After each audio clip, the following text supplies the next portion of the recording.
I hereby call this workshop meeting of the Orangetown Town Board to order. I'm going to ask, we just all came from our youth court graduation, which is a great program, and we have here Diana Perez from the youth court is here with her mom, Melissa. I'm going to ask her to lead us in the Pledge of Allegiance.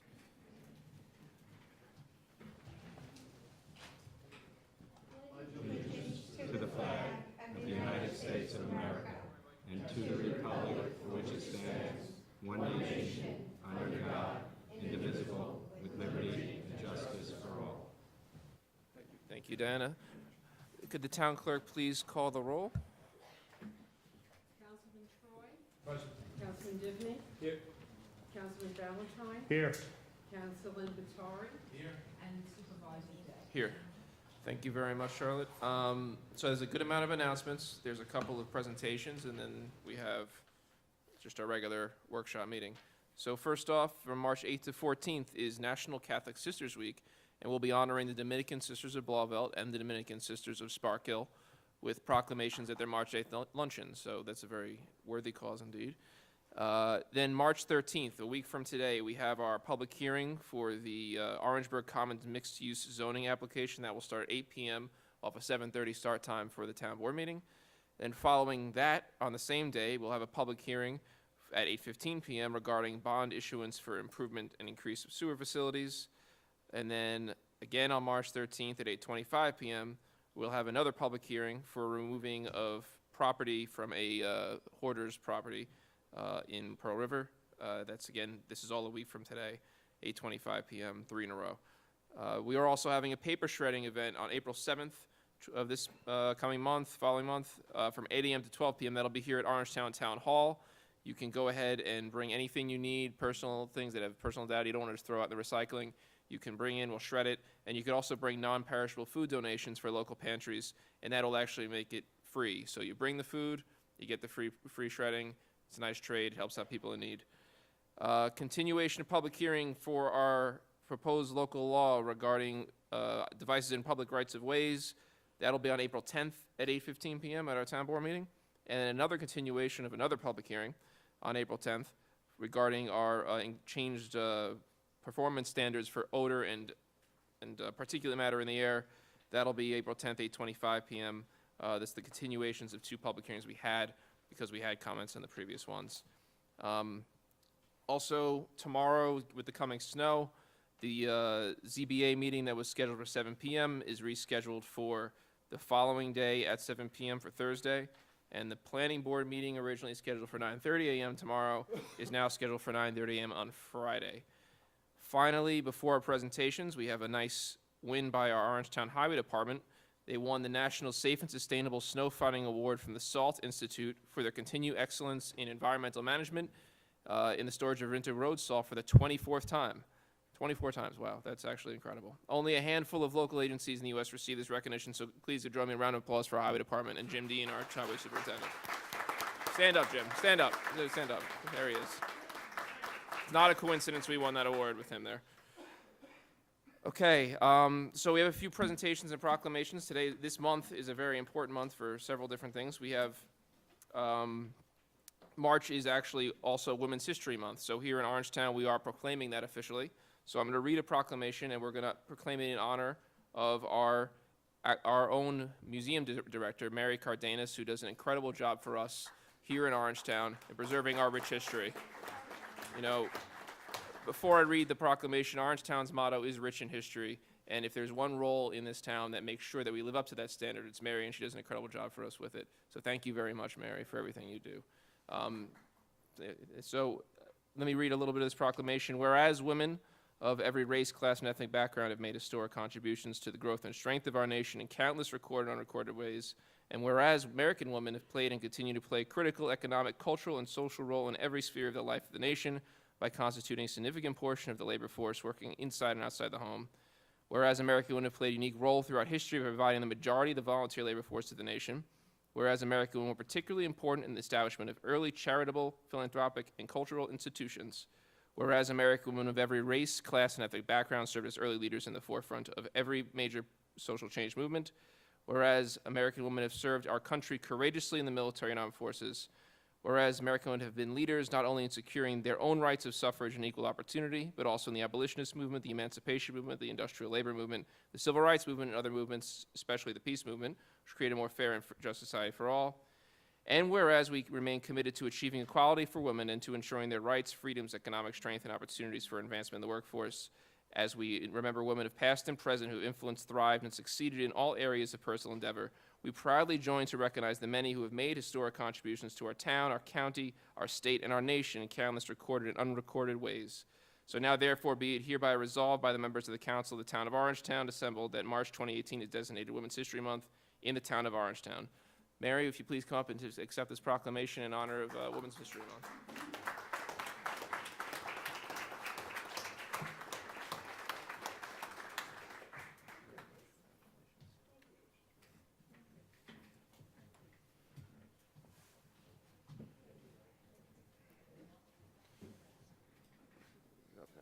Okay, so we are going to have also March 2018 is Irish History Month. I'm going to turn it over to Councilman Dennis Schroeble handling those proclamations. Let's see if I can read it. The Irish Cultural Heritage Month in the town of Orangetown is March. We're going to be honoring different people. I'll get to that at the end, all right? But reading some of this, whereas individuals of Irish descent have played an invaluable role in the history of the United States, New York State, and the town of Orangetown. And it gives different categories of people. It's a wide variety of categories where people have served.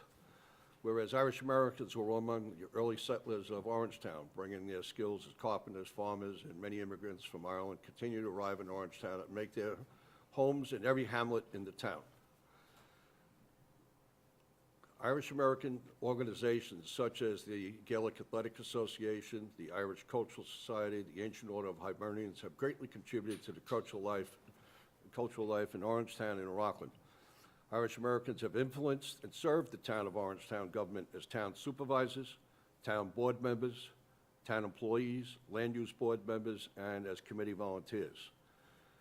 The Rockland County St. Patrick's Day Parade, which is the second largest in New York State, and I guess arguably, whether it's second largest in the rest of the country, it's a great day, and that'll be on March 18th.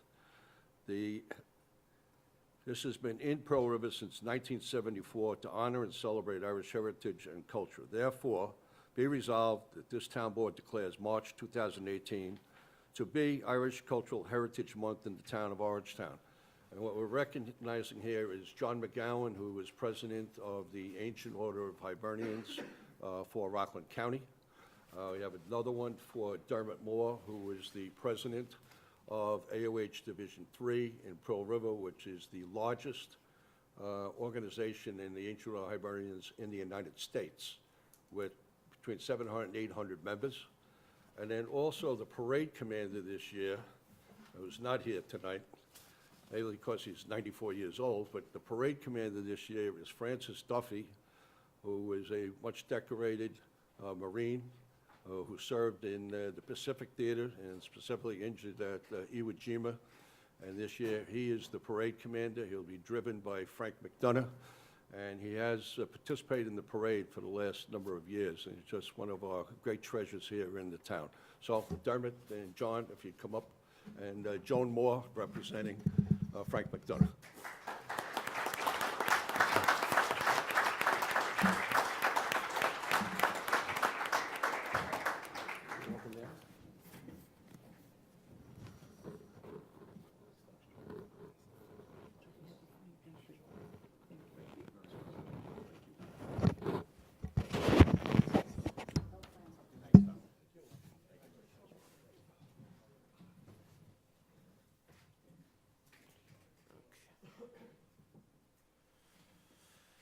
Great, thank you all.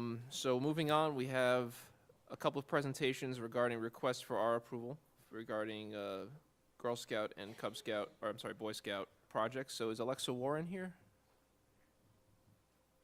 Alexa, if you could please step to the podium and just so I could talk a little bit about your proposed project is.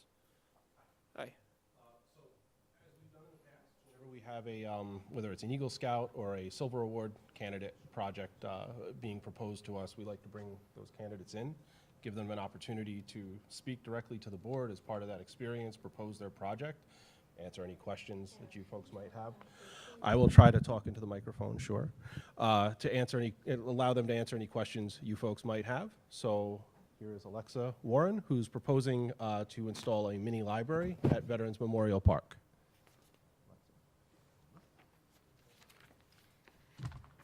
Hi, I am part of Girl.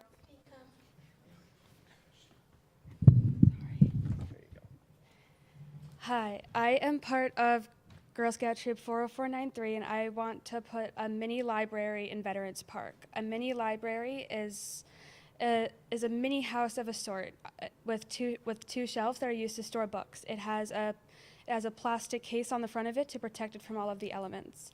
I plan on putting it on a steel pole so that to make it more sturdy and to reduce vandalism. I am doing it because any person who has really gone to the park has forgotten like a book for them or their child at one point or another, and I just wanted to have somewhere where they could go in and exchange a book or take a book if they need it. I have spoken to the Friends of the Library group that is going to help me restock and maintain it if needed, but it is the you give a book, get a book sort of thing. Whereas if you take a book, the next time you come, you put a book back.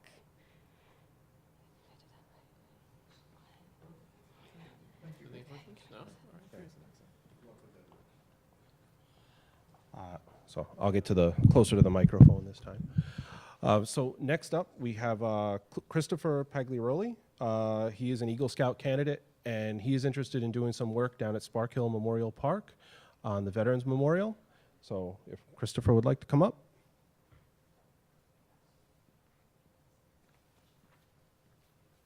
Hi, my name is Chris Pagliaroli. I'm a Life Scout at Troop 55 in Blauvelt, and as you said, I'm going to be doing my Eagle Scout project in Depot Square Park, Veterans Park, many names in Spark Hill.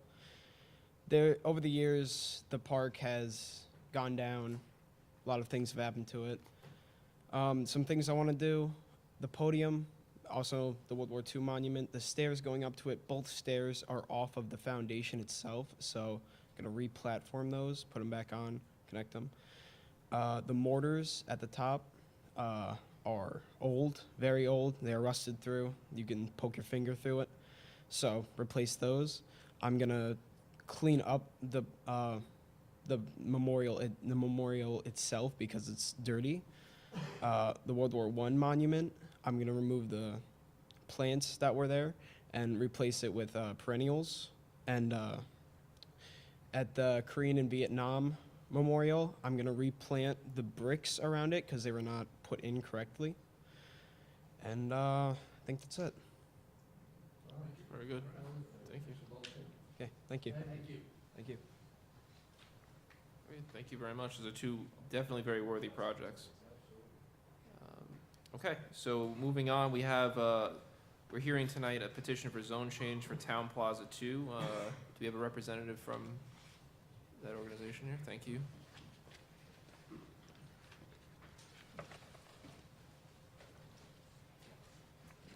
Good evening, Mr. Supervisor, Town Board members. My name is Ira Emanuel. I'm an attorney in New City. I represent the petitioner, Town Plaza 2 LLC. Town Plaza 2 is the little shopping center that is at the corner of Route 303 and Mountain View Avenue. It's been there since about 1989. And the interesting thing about this particular parcel, it is one single parcel, but there is a zoning district line that cuts right through the middle of it. On one side of the zoning district line, it's a CC district. On the other side, it's an LO district. The CC district is fine. It allows all the usual things you would expect in a shopping center. The problem is that the LO district does not allow all the usual things that you would like in a shopping center. One of the things in particular that it doesn't allow are restaurants. And despite the fact that restaurants have been in the LO portion of the shopping center for many, many years, the district just doesn't allow it. All we're asking to do is to move the district line so that the entirety of the shopping center falls within the CC district that it actually belongs in. Does anyone have any questions for the applicant? Tom or Paul, you guys have questions, or? So this actually incorporates part of the existing building, what used to be like a billiard, Yes. whatever, so that is in the LO. Right. There are two buildings in the shopping center. There's a smaller building that's closer to Route 303. That's in the CC. There's a larger building that's sort of perpendicular to Mountain View Avenue. That's in the LO, or at least most of it is in the LO. There's actually a piece of it, a piece of the building that's in the CC district. So the zone line actually cuts through that longer building. There used to be, there are a few restaurants that are in that building, the names of which I have in the petition. Yeah, there's the pizzeria, there's The pizzeria, Wok King, Roy Thai, Little Scoops used to be there, Sweet Tomato used to be there. All of those were in the LO district. And it really, in order for the shopping center to work, in order to get those vacancies that are there taken care of and get tenants in there, and for the long-term health of the shopping center, we're asking that the zone change be So made. what did they have to do? They had to apply every time a restaurant went in for a variance? It had, I guess it had been treated as a prior non-conforming use and grandfathered because this particular space had been vacant for more than a year. The current building inspector has determined that whatever nonconformity, whatever grandfathering had been there has been lost. But irrespective of that, it's no way to run a business, and it's no way to operate this thing. Right, just cleaning it up, basically. That's all we're And then doing we is could cleaning get it up. around Is it? So we need a resolution then Yeah, to we'll change have the to- zone? we- Well, I'll defer to council. Hit your mic. Yeah. It's a whole I was gonna say, process. No, Set understood. the- Go through the Yes. whole set the process. date, yeah, for a public hearing. Yeah, we just have to agree we want to do that and start it after this presentation, and then Yeah, you're not the next looking, meeting we'll put it on the agenda. you're not and looking to start build anything new, you're just trying to clean it up because that doesn't make sense. That's correct. It doesn't make sense That's to you, correct. so There's I have no, no problem with this. no Chris. construction Okay. proposed other than the interior fit out. Do you have any application for it? Do you have actual? Well, they put in a formal an Okay, they application, do. a petition, Okay, yeah, they good. put it in the Yes. paperwork, this is them so talking you about said, this, yeah. and then so the next meeting, we can put it on the agenda For to set start the the public process for setting public hearing and everything like that, but is everyone okay? I'm good, yeah.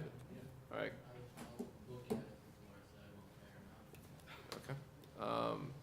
So we'll plan on that then, and appreciate your presentation, thank you Okay. very much. Thank you.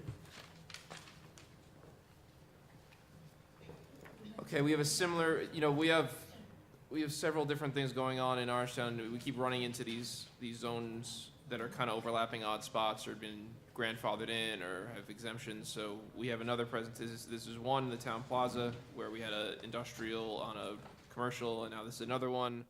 This is Sammy Construction, which is an area that was originally R15, rezoned R40, but the maps were never corrected to R40, and then treated as R15 in its zoning forever. So now the applicant's trying to just get it reset as R15. Yeah, Hickory Hill, yeah. So if you want to go ahead and, I guess I know you're pulling up a screen here so the board can reference it. I think we also have the hard copies in front of you of the paper, but it'd be difficult to see for us. But A formal application to the board. I just want to get that color a little sharper so you could yeah, it's follow warming along up what a I'm little bit. saying.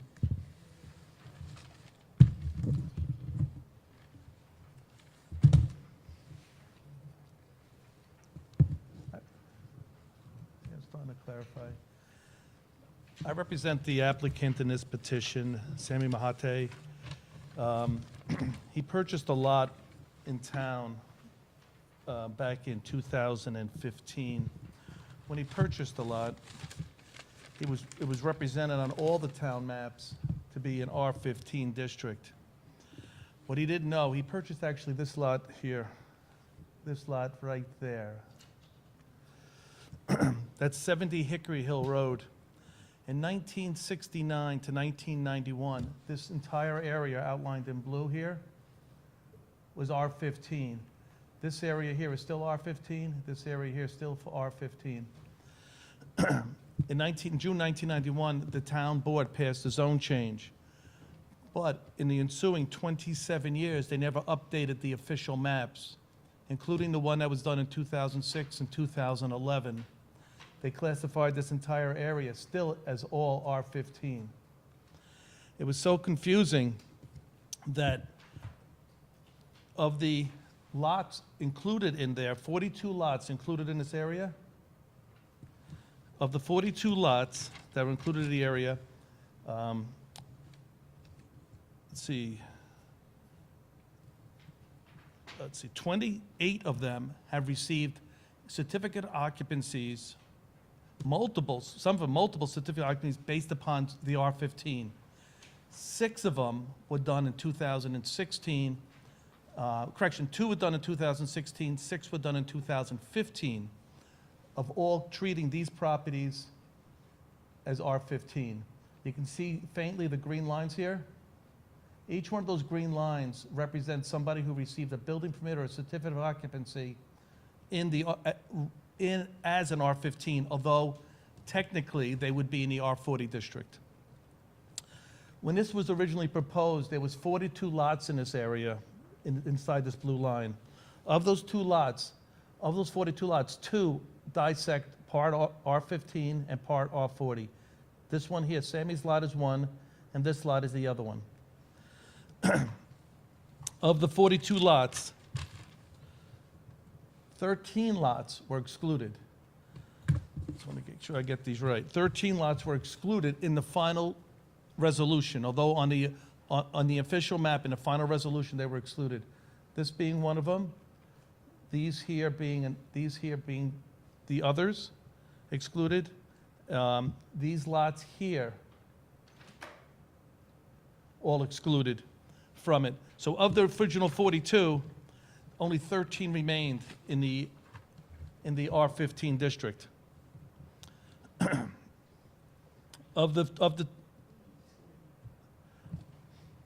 Correction, 27 remained in the R15 district. Of the 27, 15 received the building permits or the COs, which really leaves us only with 12 of the original 42 lots actually adhering to the R40 district. And quite honestly, none of them adhere to the R40 district because they don't have the land necessary for the R40 district. But of those lots, only 2, Sammy's and the one next door here, are dissected by the R15, which is abutting them. Now, as to the lot in question here, this lot is the one we're looking for to have the line changed over to here to make it R15. The lot to the the property to the north is owned by the water company. The lot to the east received approvals and certificate occupancies based upon the R15, and the adjoining lot to the west also received it. So there's not going to change the character of the neighborhood to have this lot considered to be R15. And actually, the whole subdivision characteristics are of an R15 district rather than an R40. What's the average size of each lot? Most of the lots are under an acre. There's only 3 lots, I believe, in this subdivision of an acre or more. Hit the wrong button here. This lot, and I believe, let me just take a look at the other lot. Let's see, where's the other one? The northeast corner, thank you. The northeast corner, the 3rd lot. These are the only 3 lots that are more than an acre. Sammy's lot is just about 1.2 acre. This lot here, which is mostly in the R15, is just over an acre. But of this zone change, relining of the zone, the alteration of the zone line, there's only 3 lots in this entire subdivision that could possibly impact, because they're only 3 of a size and the street frontage necessary to do anything with the lot other than having one single-family house on it. So the consideration for the board here really does not impact upon anybody except this lot, and I believe this one, because it has over, I think it's over 50 feet of street frontage and over an acre in size. So the characteristics of the neighborhood would stay the same. The town has consistently treated this since 1969 as an R15 district on every application, every variance, and even violations. It's interesting to note, this lot up here, where we received the V stands for variances. So these actually should receive variances based upon the R15. This one also received a violation for having too many dogs based upon the R15 district. This one also received a decision from the town court regarding R15 district. And you can see the other 2 lots actually received variance based upon it. But everyone in green, which seems to be becoming brighter now, received the benefit or a CO since this was put in place in 1991 as an R15 district. It's only when this applicant applied to it for the lot that he purchased in 2016 was he told that it was an R40 district. And again, this town issued 2 COs for that same area in an R15 in 2016, and more in 2015, and more than that in even 2014. It seemed like everybody got it in before Sammy had put his application into the board. So I'm asking this board if it could correct the mistake that's been issued by the town and just redraw the line to put this in the R15 district, clean up the mess that's hanging there, and let him move forward with renovating his house. Thank you. So just, I'll share my thoughts on it. You know, we have a situation where the applicant could easily just go to the ZBA and cite past practices and claim that he's unfairly encumbered, and he's choosing instead to apply to us to just fix the zone instead. Now, in my opinion, it's been mapped as R15 and enforced as R15, and we'd have 0 legs to stand on trying to enforce it as R40. It's only 3 lots that actually could even be subdivided in R15, and they would be able to be subdivided if they applied based on the fact that it's been treated as an R15 since its inception and mapped as an R15. So we probably wouldn't even be able to stop those 3 from subdividing if we chose to. The question becomes for us as the board whether we choose to just correct this mistake that was made in 1991 or whatever it was and fix it as R15 to match the neighborhood and match the size of the lands and the fact that the variances and permits have been granted in that manner. Or we say no, and then he applies through the ZBA and then potentially sues and ends up getting it anyway.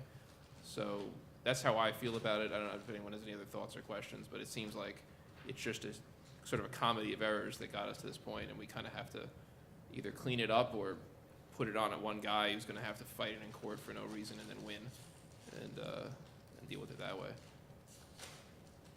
So basically what you're saying is even though they passed a resolution changing the zoning, they never actually changed the maps down at the building department No, to reflect that. no, they, So if the homeowner went in and went to look at the maps, he would have thought it was an R15.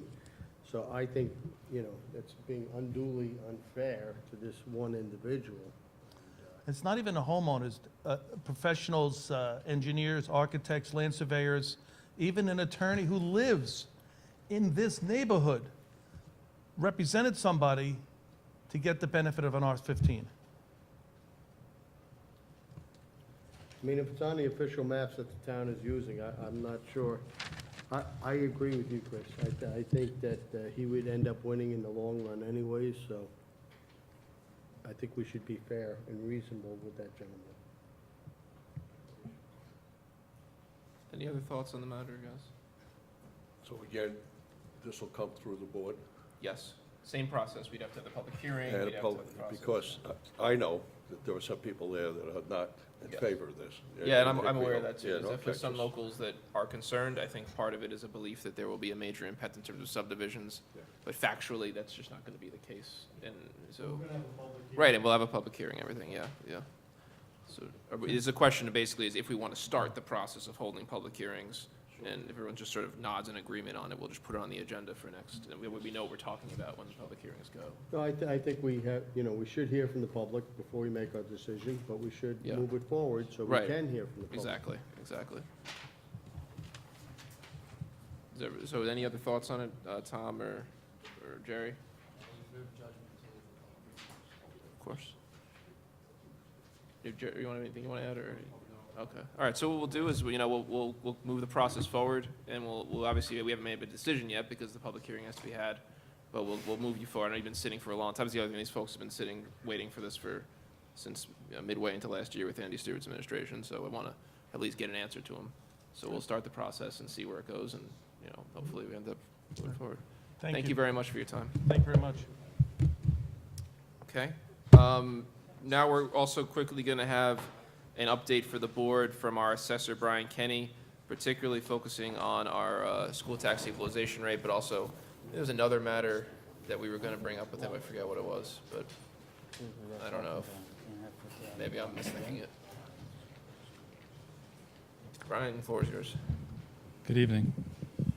Let's talk taxes. It's always fun. There's been a couple of proposals from New York State, I think specifically the governor's office, about taxation of state-owned lands and utility properties. And anytime I see something like this over the years, to me, it's an excuse to reduce the local property tax and shift it to us rather than the state. Can I So, just to right- jump in, I'm sorry, that I misspoke. You're starting off with the governor's proposal to Yeah. change, do pilots for state land as Correct. opposed to Yes. assessment-based Yeah, I'm taxes. sorry. Okay, go ahead. Yeah, That that's was the my fault. order I had this in, sorry. Yeah. So that's two proposals that's coming from the governor's office, and one is to take the state-owned lands assessments and put it in the hands of New York State and call it a pilot. And what happens now is we get to assess, the localities get to assess state-owned lands. They're fully taxable for the land portion, not any structures on them. It's been like that for many, many years. If we feel that the vacant state-owned land property is undervalued in any given year, we can change it. And I've done that in the past in Orangetown. And you get to a certain point where in New York State, I guess the red flag goes up sometimes, and they'll say, wait a second, we want to talk to you about the changes you're making. And it's supposed to reflect by law the value of vacant land, just like any other piece of vacant land. And when we find that some of these parcels need to be changed, we change them. And I guess New York State doesn't like that. So what they want to do now is they want to take the existing assessment schedule on their state lands, and they want to control it in a pilot. In other words, they would say, you're not going to reassess these things anymore. We're going to pay you a certain amount that's similar to what you're getting now, and we're going to allow a growth factor to take place each year, I guess based on the maybe cost of living or whatever formula they're going to use, which I'm not sure what that formula is yet. That's all fine and dandy, and I originally said to Chris, or emailed to him, you know, it sounds good on paper, because perhaps, you know, if there's a ceiling to that, in other words, they can't go below the current level, and they're going to give us a growth factor, 1% or 2% every year, that sounds good on paper. But what happens with things like this, and it happened with the STAR program, they decide 2 or 3 years or 5 years down the road, they're going to cap the growth, or they're going to eliminate the growth, and they're going to keep it the way it is in order to save money. And that's what could happen here, because at that point, we wouldn't have any control. So I would recommend that we do what our neighboring town did, I believe in Ramapo, passed a couple of resolutions, or memorializing resolutions opposing this. There's a couple of other problems with it too. You know, what happens to parcels that are deeded to New York State? Do they get added to it? How are they valued when they get added? Things like that. So, and there's a couple of other things that I gave, in fact, I gave Chris, and perhaps the board has, a resolution from Putnam County, which also has a lot of state lands. And they brought up a couple of other issues in their resolution. You can take a look at that. So I think, in general, this is just another usurpation of the state taking over property tax issues with the localities. And they're not doing it to be nice. They're doing it to save money or shift the money onto us. So that's the first problem. Second problem is they have a resolution, or they have a proposal to take over utility properties, not in the public right-of-way, but in private property, and that tells me cell towers. And they want to put, among other things, and they want to put a ceiling on the valuation each year, and that's usually based on things like book depreciation and things like this. This goes on with special franchise properties in the public right-of-way. And right now the state does those. And each year we get the assessments from the state, and they have depreciation schedules on them. And I don't know, every year it goes down. Now, why is that? Because they claim for public service, for the Public Service Commission, that whatever it is that they're utilizing, whether it's the, substation, poles, wires, they get depreciated for tax purposes, for income tax purposes.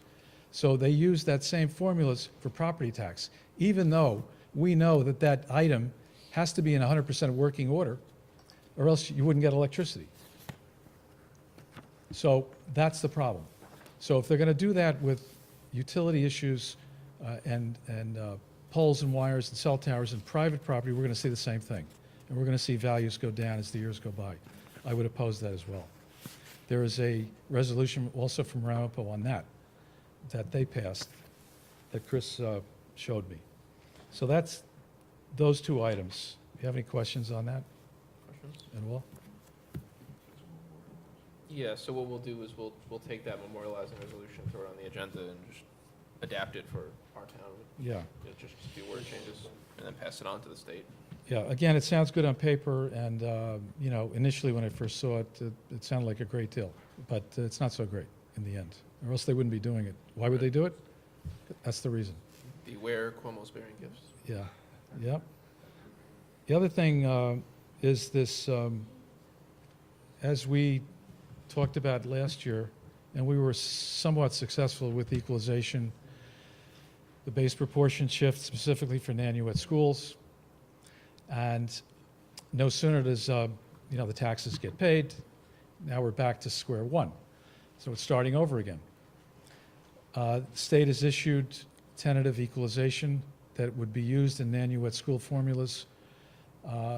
It's certainly detrimental to the town.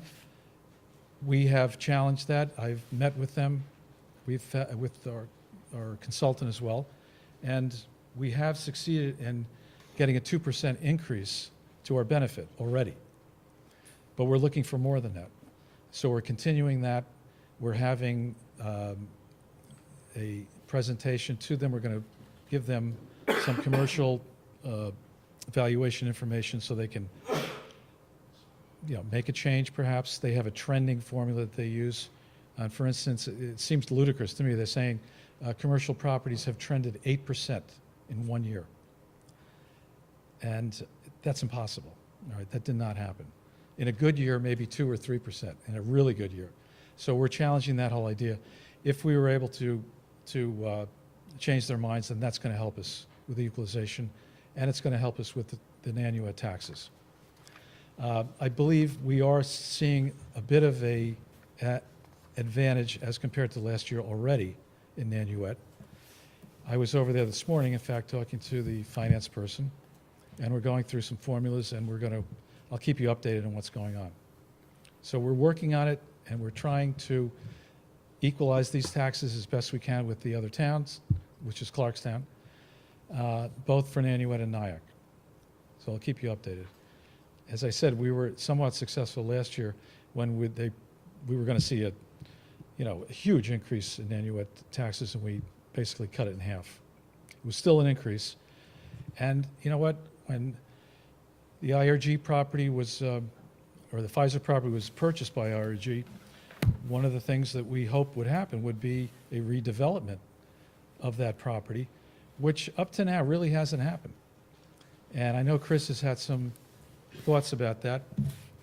Perhaps we can aid them somehow, but there needs to be some commercial development pronto, and this is a great economy. I don't know what's going on, but we hope that happens, and that's going to take up the slack of some of the assessment reductions that have taken place over the years with Pfizer. So that's the Nanuet issue, and Pfizer itself, the property they retained, has a ongoing tax certiorari, because they always do. And right now they're in the second year. We're going into the third year. So we're trying to come up with a proposal to settle that as we did the last time, which was a 5-year plan. We can, we're flexible. We can go longer, we can go shorter, but we have to do something about that as well, get that out of, we don't want to refund if we can help it, or if we do refund, we want to minimize it. So we're working on that. I've given you this evening, in fact, a revised schedule of some of the proposals that we want to show them, pending the town's approval and the school's approval. And I think the school's on board. They're going to be talking about it themselves. I'll send it with a further explanation to everybody, unless you want to forward it, Chris. Yeah, I can. Yeah. If you could resend it forward either way. Tomorrow we'll get it out. And then, so we'll try to settle that at the same time. So we're trying to do all these things at the same time. They're all related. It's all based on equalization. It's based on assessment valuations, and they change each year. It can affect the town, but it can really affect the split school districts, as we found out last year.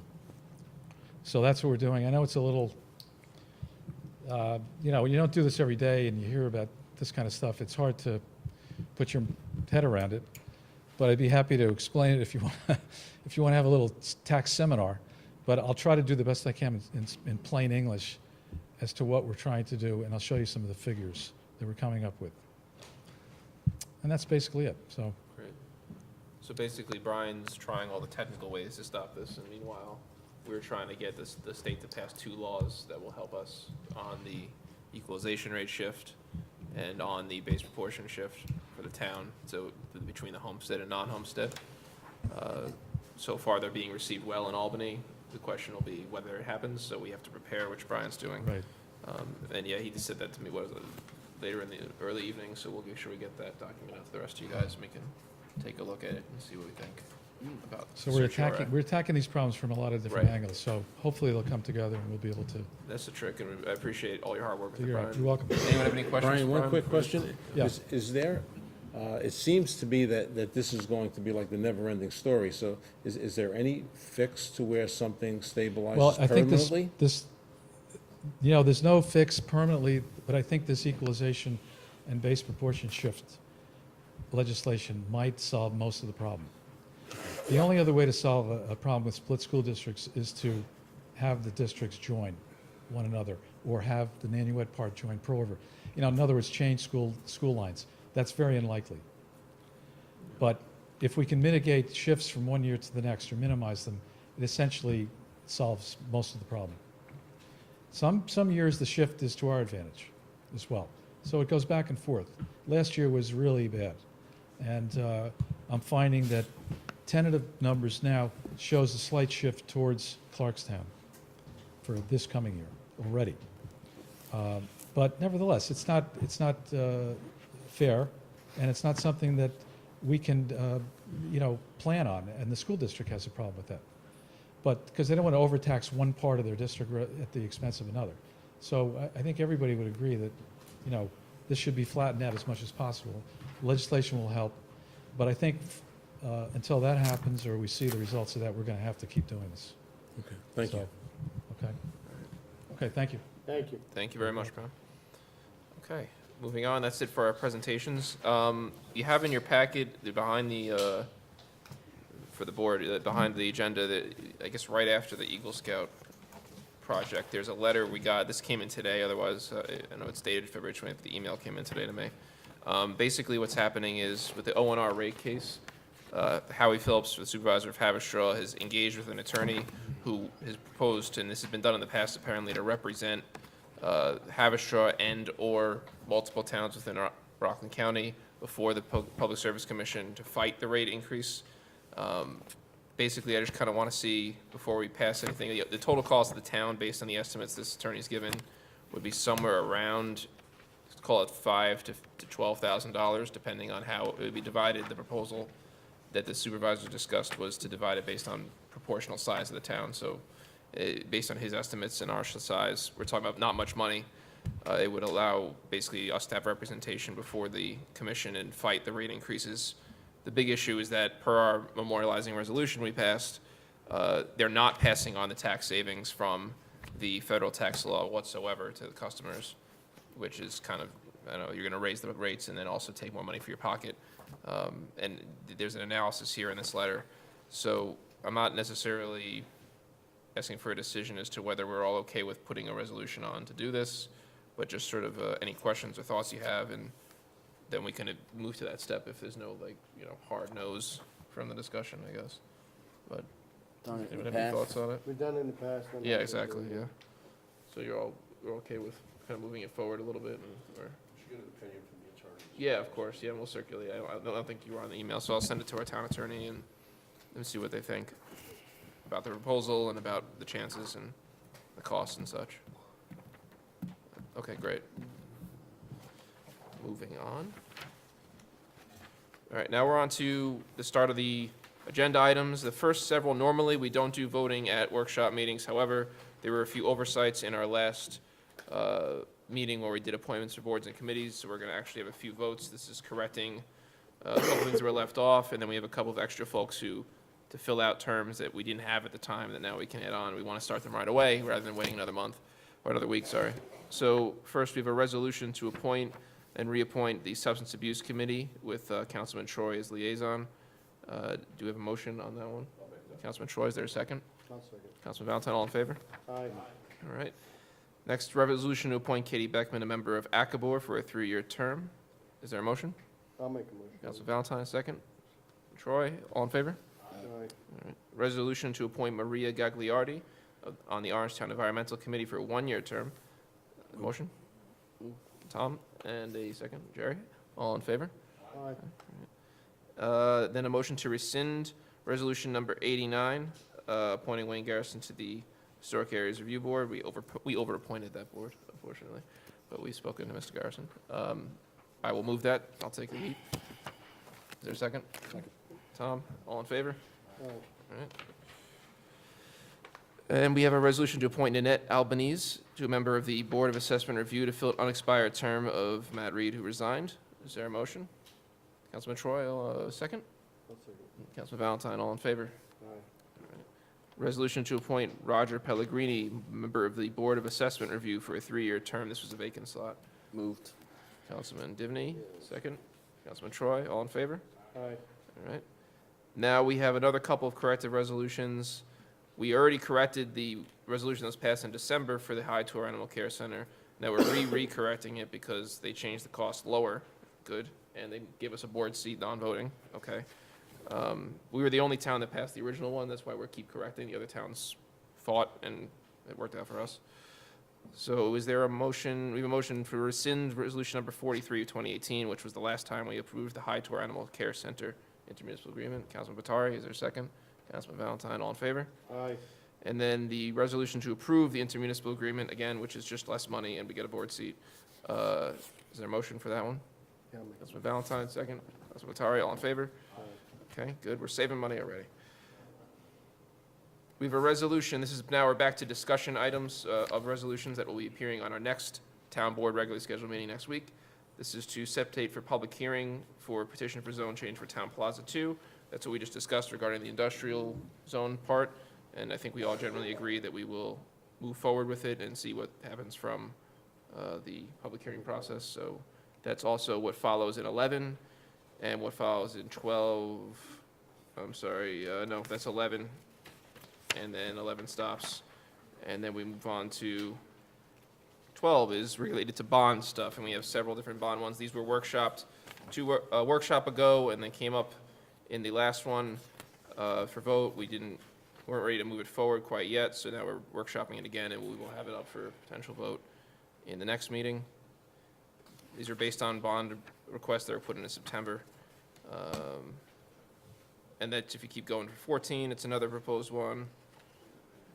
And let's see, let's do 12 is the heating and air conditioning in Town Hall, which is kind of the necessary thing, even if you don't want to do it. I'm sorry? Okay. I don't think he does that.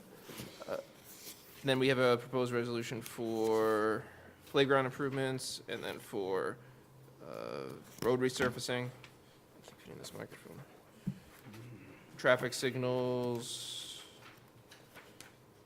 storm drain improvements, pond improvements at the golf course, the Blue Hill Golf Course, correct, I think? Yes. Yeah, Blue Hill. Another 1.8 million for the capital plan for equipment for the highway. And then we move on, that's the last of the bond ones that are proposed. And then we have, bless you, we have a proposed resolution for, so we have some grants we're going to be seeking. The grants a lot of times require a thing saying we're going to, we're willing to commit the money for it to actually do the grant application.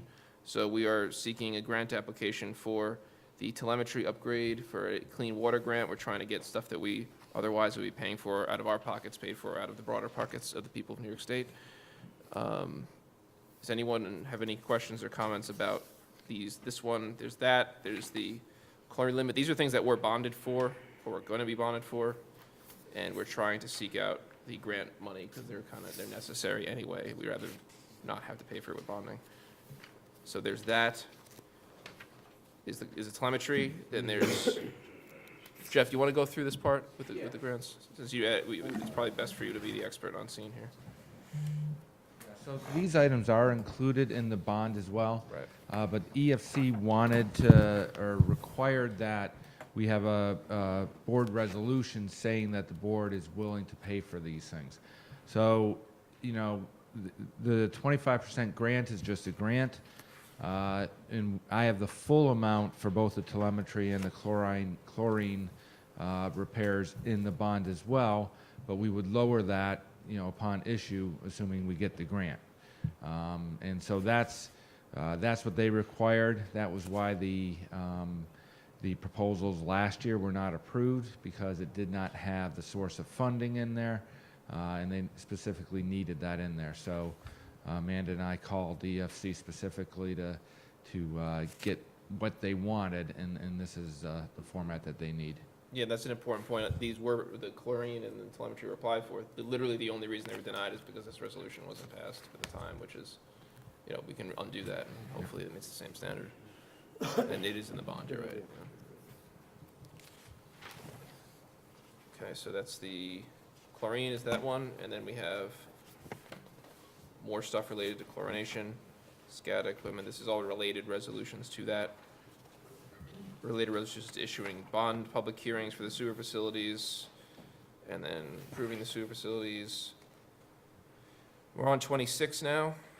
Any questions generally or comments from the board about the bonding and grant stuff that's kind of just, we kind of are going through and we just hit? So, I'm good. you guys good?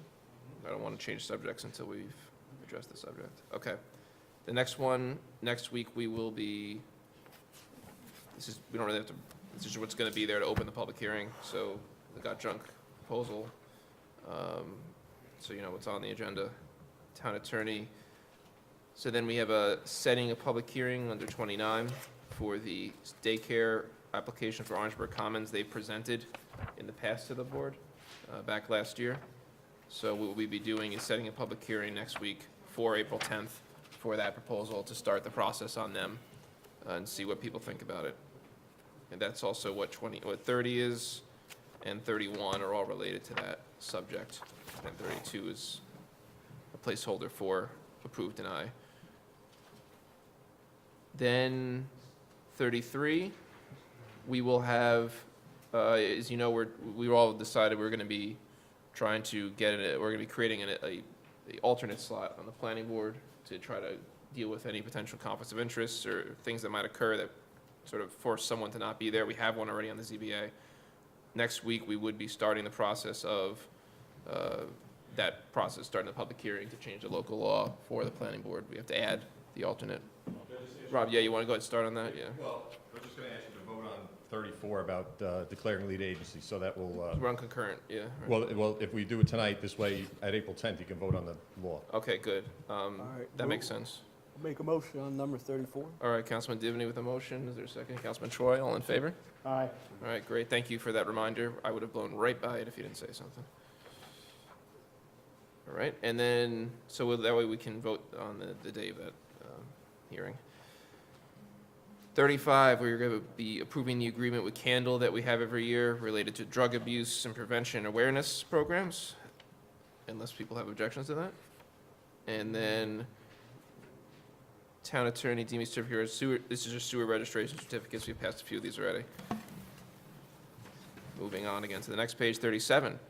We have resolution to approve the Tappan Zee 7th 5K annual Dutchman Run, an assistance resolution, and the same thing for the Nun Run, where we just help out with this highway and police departments. And 39, we're authorizing improvements to be made to the Vietnam Veterans Memorial with the cost of funding of the Vietnam Veterans America, that we're just allowing them to do it. They're going to pay for it. And then awarding a bid for a company to deal with cracks in our athletic courts. Eric tells me that some of them are substantial enough to swallow a roller skate or a small ankle of a child. So we have to get that fixed. And the limit's 50,000 proposed on that. What else? Any questions about those? Okay. We're accepting a donation of a memorial bench along the rail trail in honor of Michael and Virginia Lynch. We will be next week theoretically. And then highway, we have a proposed resolution for awarding a bid for curb and sidewalk construction replacement. We have a lowest qualified bidder at $148,750. I don't know if anyone has any comments. Then we have for our uniform contract at $1.69 per employee for 2 years, declaring surplus radio equipment, and also then approving an extension of our lump sum municipal snow and ice agreement. Jim, do you have any comments or anything you want to say about these ones here in the highway? Or is there any questions for Jim? No. No. Nope. Yeah. Good.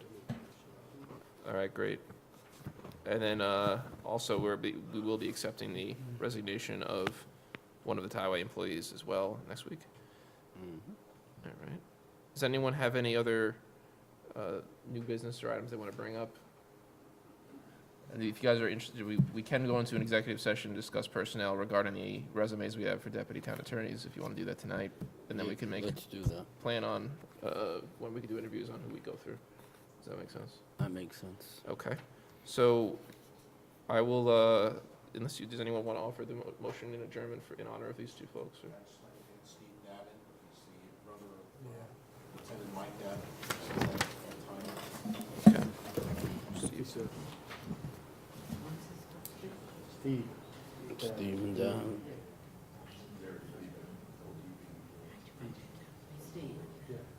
And Robert Gauza from Pearl River. GA. Yes, Robert Gauza. I think the wake was this past Saturday.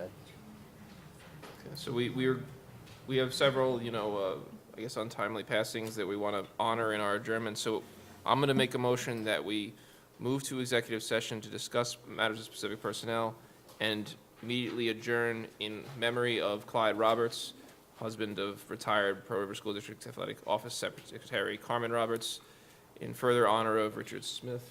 Chris Roberts, of the DEA, his father. Right, yes.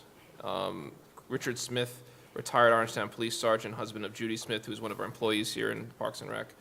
And further in honor of memory of Steve Davin, of Mary Lever, and Robert Garza. Is there a second of that motion? Councilman Troy. All in favor? Aye. All right, thank you very much, and appreciate your time.